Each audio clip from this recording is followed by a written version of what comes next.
Yo, what's going on YouTube? I'm Ryan Majd. I haven't posted in a long time, so for those that don't know, I'm a computer science major. I'm in my senior year at the University of Georgia, so looking for full-time roles, so that's a lot of fun. So for today's video, I really wanted to talk about Snapchat and in specific, the ways it is profitable, I guess. So there's a lot of shady things happening just on the internet in general. I'm pretty sure y'all are pretty familiar with what's happening with Roblox right now. As I've learned in my education with a computer science degree, I really thought about the profitability of certain companies and how are they growing, right? So Snapchat's a great example because for one, they basically offer you infinite cloud storage, right? So you can keep saving memories and you can have as many memories as you want. When you take a picture, you can save it to your memories, and making a Snapchat account is free. Now, what's really interesting is they've grown year to year 13% revenue increase, which is pretty nuts when you see that that their revenue is around $5.63 billion. And how do they make that money, right? That's the part that just kind of rubs me the wrong way, because I don't personally know a lot of people with Snapchat Plus, right? Their monthly subscription that provides some benefits to some members. And when you think about it in like a tech stack or like technology perspective, it doesn't make a lot of sense, right? So Canva came out with a really good idea for their data. So a user's data is stored in different clusters. More recent Canva flyers or creations that you make will be, they're reading, you can expect a user to read and maybe even write to that piece of data or that object more often than maybe older things. A good example is I used to make our football winning posts in high school, and I did that in Canva. But nowadays, I'm not really looking into those files. I'm not reading them. I'm not opening them on the web app on Canva. And because of that, what they can do is they can still store my data, but they'll store it in a storage solution that is cheaper for them monthly, but incurs more costs in terms of read and writes transfers.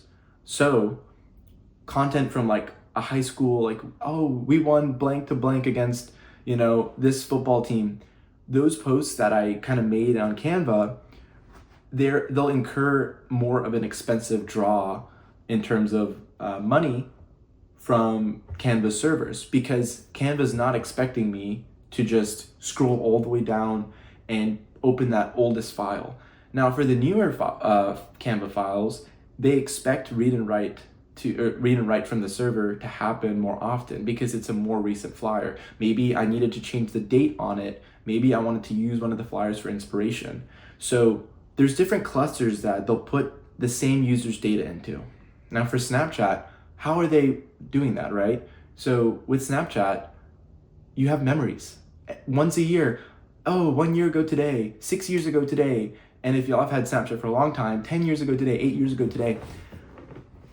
And when you're presenting that as a benefit in your memory section, you need to store that data in a very particular way to save money, because these storage prices, it's nuts. And obviously Snapchat applies different techniques for saving usage, right? So they'll compress files or videos and images specifically. You can tell that sometimes. You'll take a picture on your phone, it'll look really crispy on your Photos app or your Gallery app. You save the same picture, you take a similar picture on Snapchat, and you might go back to it later, it looks a little bit blurry. And they have a caching system, so it looks like when you're scrolling through your memories, oh wow, they load up so quick. But that's just a cached image that's really low quality. Until you click the image, then it'll actually read the data and provide you a full resolution with minus the compression of the image. And so I've thought about it for a while. And if you ask Google, if you ask Chat, Gemini, does Snapchat sell your data? It says no. Snapchat states it does not sell or share user data as defined by specific state laws. blah, blah, blah. However, Snapchat does collect and use user data, including geolocation, um, and targeted advertising.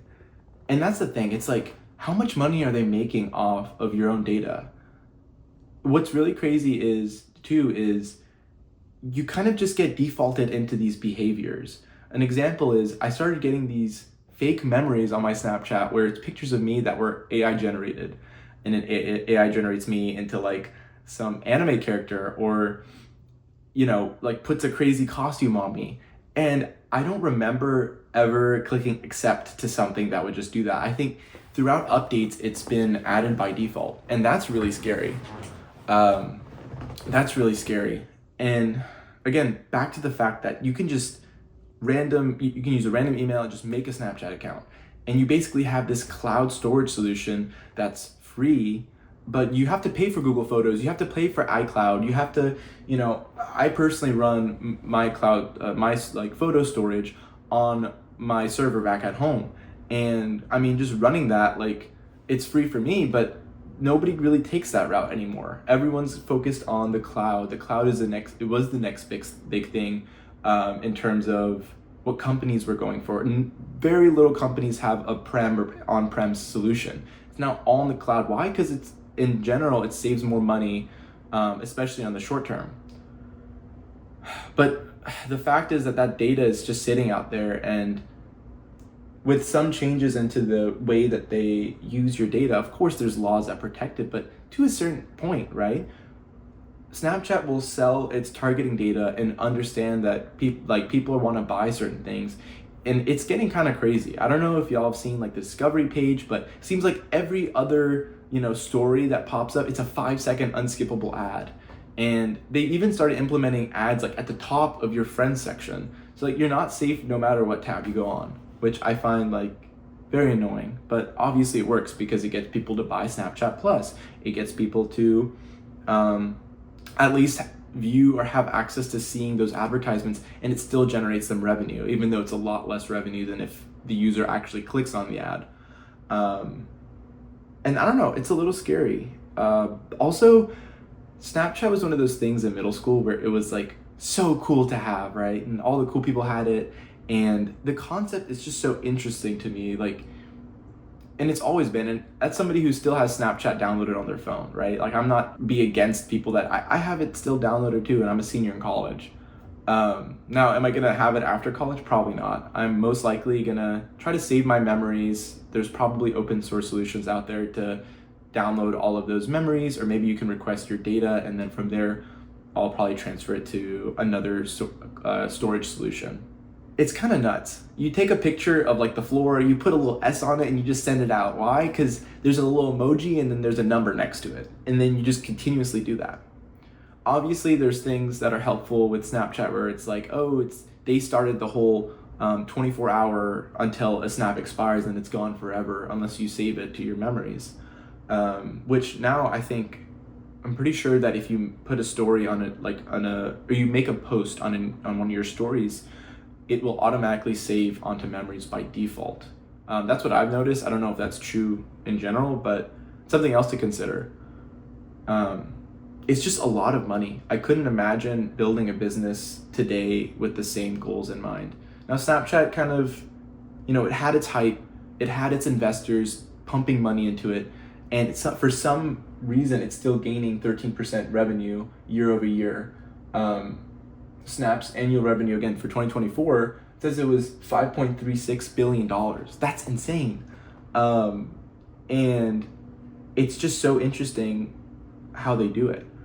Another good example is I Google searched how does Snapchat make money, and again the AI overview always at the top, but it was saying like it generates revenue through Snap ads, which, I mean, how much money was that really generating, right? There was a lot of issues, especially with like YouTube conforming to different advertisers and taking ads off of certain creators because of the content they were creating not coinciding very well with the advertisements. But that's very hypocritical because there's a lot of advertisements that I even get on YouTube still that are like extremely inappropriate. And that's just the way it is like set up. at the end of the day, YouTube's a business, so they're gonna do what is best for them. And at Snapchat's the same way. I just get really off when I really think about the technology stack that they're using, or where does this profit come from? How are they really generating revenue? Because a lot of it just seems really gimmicky. They have the Snapchat glasses, right? And those were a huge thing. And then Meta made their glasses, their AR glasses. But how are they really making money? It's really interesting to me. I don't know how long Snapchat's gonna stay a company, because I feel like it's gonna fall soon. But again, these are all my own preconceptions. Like, that's pretty much it. That's all I wanted to talk about today. Highly recommend deleting Snapchat if you haven't already, maybe even destroying your whole account. I find it to be a large waste of time. If you have people you really care about, send them a text message. Hell, send them an email. Like, you don't need Snapchat as another social media on top of everything else that's probably draining time of your life away. But yeah, that's my own opinion. If you disagree, let me know in the comments. I'll try to do more videos. I'm really interested in uploading more YouTube videos, and I think it's something I want to get better at, just for my own sake. But yeah, I'll see y'all in the next video. Peace.